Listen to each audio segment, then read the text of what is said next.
Hi guys, in this video I will show you how to make map line animation in CapCut. What you need to do. But before that, if you find this video is helpful, please subscribe to my channel. Okay, how to make map line animation in CapCut. When you are in CapCut, just first add the clip to the timeline. After that, click on the text and then click the plus icon, and after that here in the text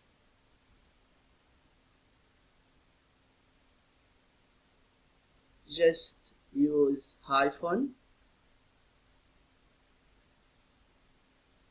as much as you want, and then just scroll down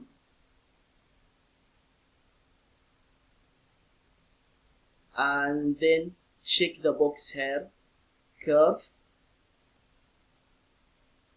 and here you can adjust it smaller or bigger, or here just you can turn it.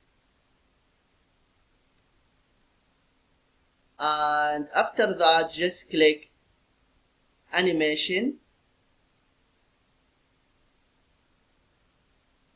and be sure that you are in. After that select type 1. Yeah, it's done. This is what you need to do if you want to know how to make map line animation in CapCut. I hope this video is helpful. Thank you for watching and see you in the next video.